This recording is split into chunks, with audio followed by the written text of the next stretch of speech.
అమ్మా రాముడు నీ గుర్తుగా ఒకరం పంపించాడు కదా, మరి రాముడికి నువ్వేమైనా పంపిస్తావా చెప్పమ్మా. మరి సీతమ్మని చూసేదానంటే అక్కడ తెలవాలి కదా, చూసినట్టు గుర్తుండాలి కదా, ఏమైనా గుర్తిస్తావా అంటే అమ్మ అంటది నేను మేమిద్దరమే ఉన్నప్పుడు జరిగినటువంటి ఒక కథ చెబుతాను నీకు అని చెప్పని సీతారాములు అడవిలో అరణ్యవాసంలో ఉన్నప్పుడు ఒక తిరిగారు కొంత లెక్క. తిరిగిన తర్వాత వాళ్ళకి అలసట అనిపించి ఒక నది ఒడ్డున ఒక చెట్టు కింద ఇద్దరు కూర్చున్నారు. సీతమ్మ వారి తొడ మీద తలబెట్టి రాములు పడుకున్నారు. ఆ సమయంలో ఒక కాకాసుడు, దేవేంద్రుడు కొడుకు కాకాసుడు వచ్చేసి అమ్మవారి స్థానాల మీద పొడుస్తున్నాడు. ఇష్టం నిలబడితే మళ్ళీ వచ్చి పొడుస్తున్నాడు. అప్పుడు అమ్మవారికి గాయం అయింది. గాయం నుంచి నెత్తులు కారి స్వామివారు పడుకున్నారు కదా, తొడ మీద నెత్తులు సుక్కలు పడ్డాయి. నెత్తులు సుక్కలు పడేసరికి ఆయన మేలుకు వచ్చింది. రాముడికి లేచి చూసేసరికి పరిస్థితి చూసి ఆయన చాలా కోపం వచ్చేసింది.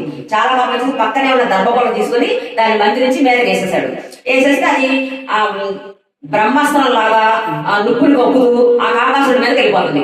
ఆ కాకాసుడు భయవేసి పారిపోతాడు. వాళ్ళ నాన్న దగ్గరికి వెళ్తాడు, ఇంద్రుడి దగ్గరికి వెళ్ళి కాపాడమంటే నా వల్ల కాదు అంటాడు ఇంద్రుడు. అట్లా అందరు దేవతల దగ్గరికి 3 లోకాలు తిరిగాడు. ఎవరు మా వల్ల కాదన్నారు. మళ్ళీ వచ్చి సీతమ్మ వారి పాదాల మీద పడి దాన్ని క్షమించమని అడుగుతాడు.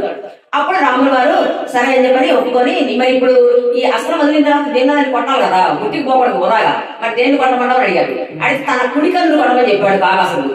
ఆ కుడికన్నుకి అస్త్రాన్ని కొడితే కుడికన్ను పోయింది. కుడికన్ను పోగొట్టుకొని ప్రాణాలు దక్కించుకున్నాడు కాకాసుడు. ఈ కథ మా ఇద్దరికీ తెలుసు, ఇది చెబితే రాముడికి అర్థం అవుతుంది అని చెప్పని తన చీర కలుగులో నగల మూట కట్టింది కదా పైన, దాంట్లో నుంచి చూడమని తీసి ఇది కూడా గుర్తుగా ఇవ్వమని రాముడికి అని చెప్పి ఇస్తుంది.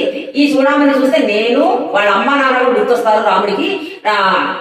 నువ్వే మమ్మల్ని ఇద్దరి కలపై సముద్రుడివి, మా దుఃఖం పోగొట్టాల్సిన నువ్వే హనుమ అని చెప్పి చెప్తా ఉంటది అమ్మవారు. జై శ్రీరామ్.